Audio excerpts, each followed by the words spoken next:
अभी हम स्टार्ट करने लगे हैं सेलिवनॉफ टेस्ट। सेलिवनॉफ टेस्ट किस लिए होता है? कीटोनिक शुगर, फ्रक्टोज वगैरह के लिए ये पॉजिटिव टेस्ट देते हैं। तो उसमें हम करेंगे क्या, 2 से 3 ml हम लेंगे शुगर सोल्यूशन। तो पहले हम शुगर सोल्यूशन लेंगे,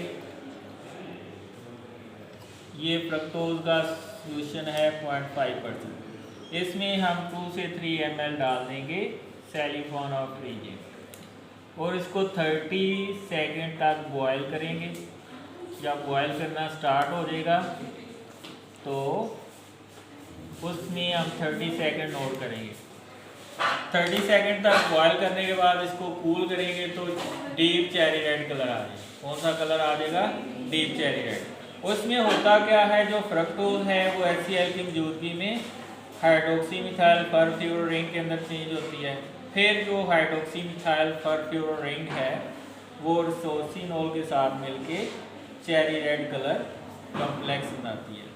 तो ये जब बॉयल होना स्टार्ट हो जाएगा उसके 30 सेकंड आपने नोट करने हैं, ठीक है। तो 30 सेकंड के बाद इसमें, वैसे तो वाटर बाथ बेस्ट होता है इस टेस्ट को परफॉर्म करने के। वाटर बाथ में हम बॉइलिंग वाटर में 30 सेकंड के लिए रखते हैं और उसके बाद इसको कूल कर लेते हैं, ठीक है। कूल करने के बाद इसका जो है वो चेरी रेड कलर आता है। तो अभी ये बॉयल होना स्टार्ट होने लगा है, तो अभी हम 30 सेकंड काउंट करेंगे, ठीक है। तो अभी हम 30 सेकंड इसके काउंट करेंगे। ये देखिए थोड़ा सा आपको कलर चेंज नज़र आ रहा है, ठीक है। ये चेरी रेड कलर आ रहा है इसका, ये हल्का सा चेरी रेड कलर। अभी 15 सेकंड हो गए हैं, ये 15 सेकंड और हुए, तो ये देखें कितना प्यारा सा चेरी रेड कलर डेवलप हो रहा है।